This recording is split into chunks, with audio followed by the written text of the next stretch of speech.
Assalamualaikum warahmatullahi wabarakatuh. Halo semuanya, jumpa lagi dengan saya Chow Sing Sing, kurator dari podcast Horror Night Story. Halo, apa kabar semuanya? Semoga kalian semua sehat-sehat ya.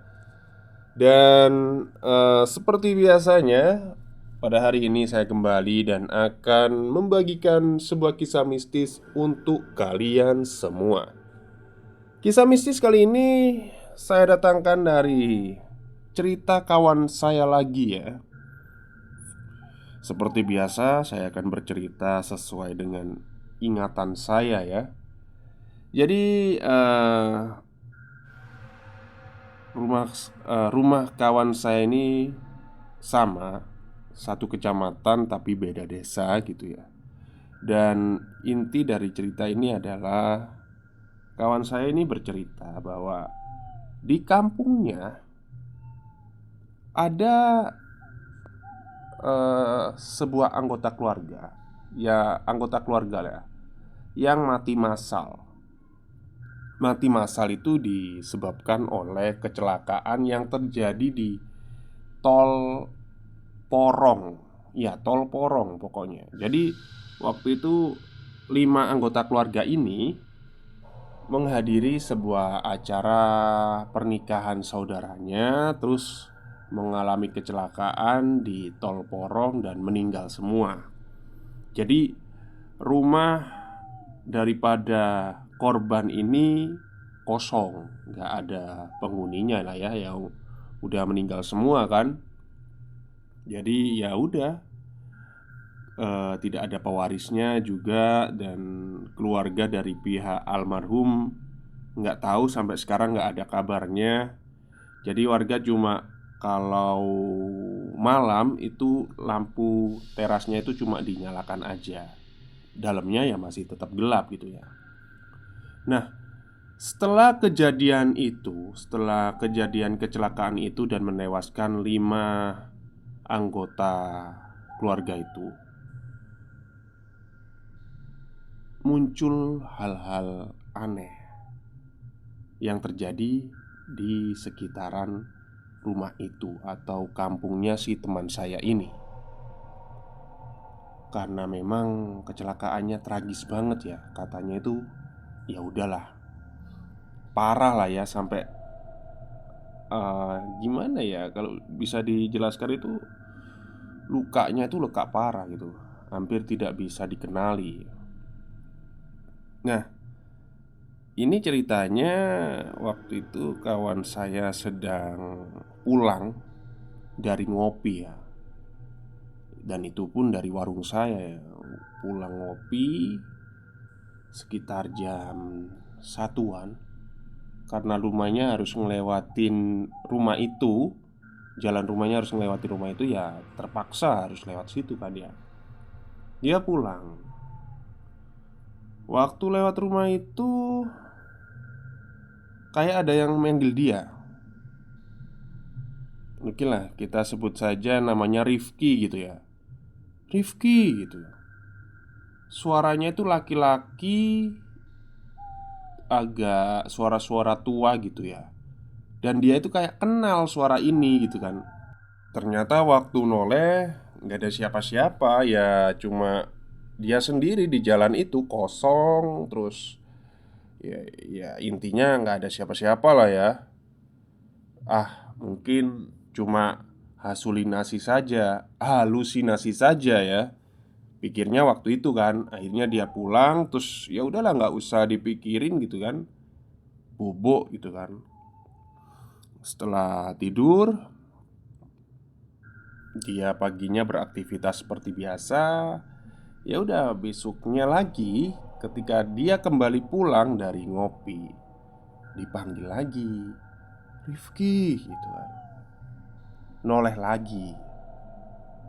Nah, di sini dia merinding. Soalnya apa? Tepat saat dia menoleh, ini saya agak merinding juga ya sebenarnya kalau waktu dengar dia cerita itu ya.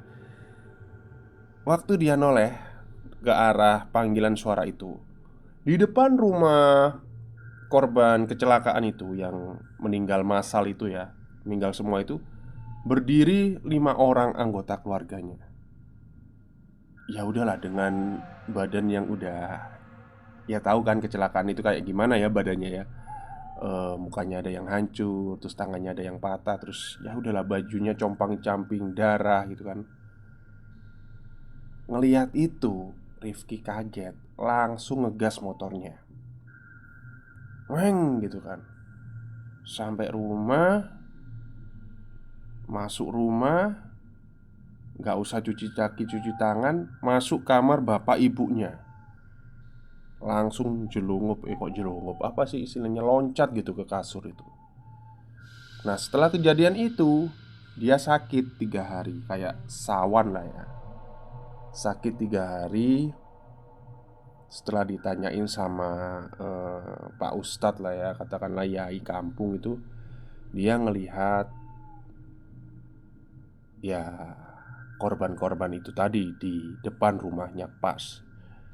Ya Pak Kiainya cuma ngomong ya, itu kan cuma, sebenarnya itu cuma jin lah ya, yang menyamar jadi manusia kayak gitu kan. Ya meskipun kita apa ya, kita manusia tahu lah, sering mendengarkan omongan bahwa itu bukan arwah, itu cuma jin yang menyamar jadi manusia itu, tapi kan tetap aja ya takut gitu kan kalau ketemu langsung gitu. Oke lah, singkat cerita, ternyata bukan hanya Rifki saja yang mengalami kejadian seperti itu.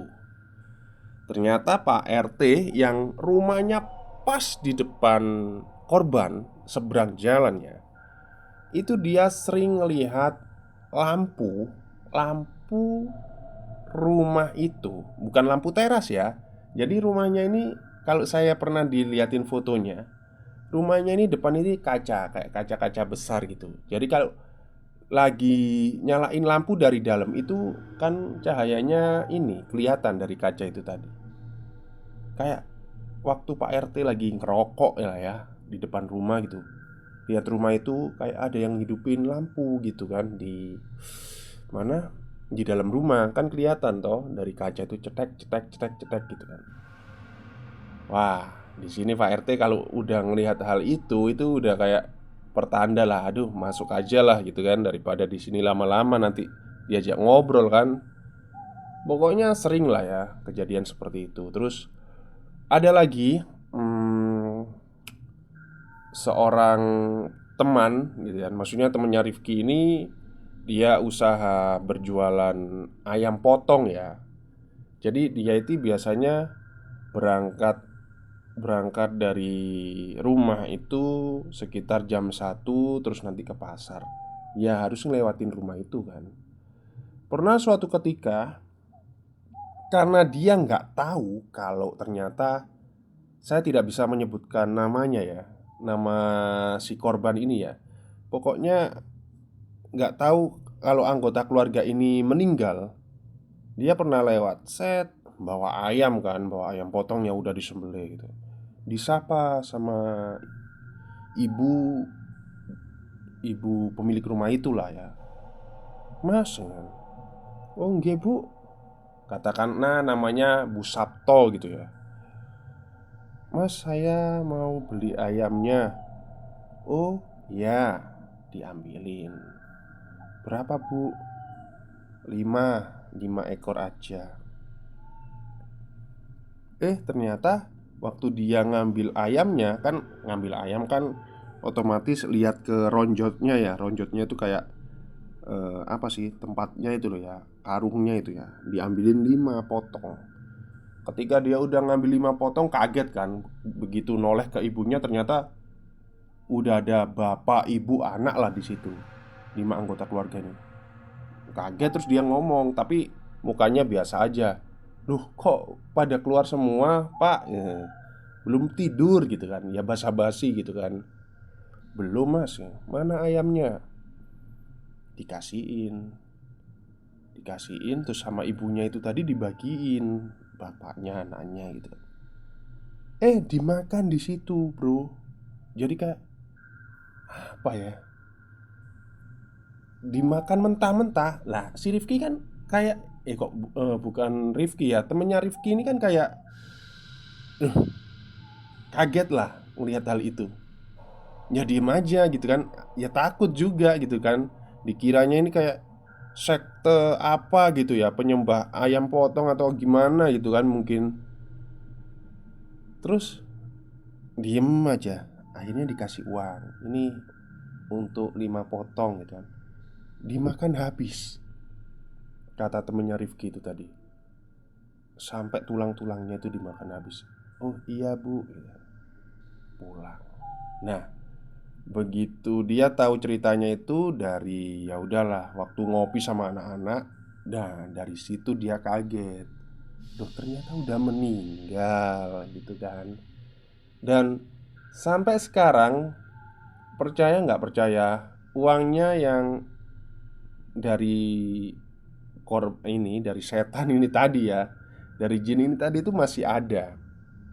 Katanya sih eh, takut untuk belanjain gitu kan. Terus cobalah si Rifki juga ngomong, konsultasi, coba bilang ke Pak Ustadz atau Pak Yai, ini gimana uangnya digimanain gitu kan. Takutnya ada apa-apa atau gimana. Oke, itu juga cerita dari salah satu temannya Rifki ya waktu ngelewatin rumah itu. Dan cerita juga sebenarnya panjang ya, tidak berakhir sampai di situ saja. Tapi karena ini cuma saya ceritakan yang eh, ya udah yang saya dengar dari si Rifki ini ya. Dari BTW waktu si Rifki ini cerita cerita di warkop sama saya itu kan ada ini ya, ada teman saya yang ya bisa lah ya, anak pondokan, bukan indigo dia, tapi bisa ngelihat kayak gitu. Waktu si Rifki cerita itu katanya, ini saya merinding ini, katanya itu gini. Malam kan ceritanya, jam 12-an lebih lah. Waktu si Rifki cerita, teman saya, katakanlah namanya Reno lah ya, katakanlah namanya Reno. Si Reno ini waktu si Rifki cerita, tiba-tiba itu langsung lihat di bawah. Matanya itu pandangannya ke bawah gitu kan. Saya udah ngerasa agak ada yang nggak beres ya. Soalnya saya tahu Reno ini orangnya bisa kayak gitu kan. Ya udahlah saya cuek terus tetap jelasin. Nah, ternyata waktu si Rifki pulang, terus tinggal saya sama Reno. Dia cerita ke saya, "Kamu tahu nggak, waktu si Rifki cerita itu tadi, 5 orang korban ini nongol di belakang saya." Gitu kan. Iya, di belakangnya saya. Terus, "Ah, masa sih?" gitu kan. "Makanya saya lihat bawah," katanya si Reno gitu. Uh, Merinding ya kan. Sampai waktu itu ya udahlah, mau tutup warung juga takut gitu kan. Sampai ditemenin sama si Reno ini kan. Masa sih kan? Iya, tapi ya udahlah, wujudnya nggak karuan kayak gitu kan. Ya kayak korban kecelakaan gitu. Ya, semoga arwah dari 5 orang ini apa ya, diterima di sisinya lah ya. Kita berdoa yang baik-baik saja dan semoga aja ya udahlah, jin-jin itu nggak ngeganggu lagi warga yang ada di sekitaran rumahnya si Rifki ini tadi. Jujur, waktu si Reno ngomong kayak gitu, takut saya. Soalnya katanya itu di belakang saya pas 5 orang ini kayak dengerin dengerin kita cerita gitu ya. Ya kan kita memang tahu ya, ini nggak rahasia umum lah. Waktu kita cerita kayak gitu itu kan pasti sosok seperti itu nongol gitu loh. Yang diceritain itu nongol biasanya. Ya sama lah ya, ketika mungkin saya membacakan cerita dari para penulis atau apa, kisah-kisah nyata, Mungkin aja mereka nongol di studio saya ini kan. Tapi ya, ya udahlah, sebelum sebelum membacakan cerita kan saya mesti berdoa dulu. Ya memang resiko pekerjaan sih ya. Setiap pekerjaan kan ada resikonya. Oke, mungkin itu saja cerita dari saya, dari narasumber saya ya, Rifki. Semoga bisa menjadi pelajaran bagi kita semua. Pelajaran, ya meskipun kayaknya nggak ada pelajaran yang bisa diambil ya dari cerita ini. Baik, mungkin itu saja. Selamat malam dan selamat beristirahat.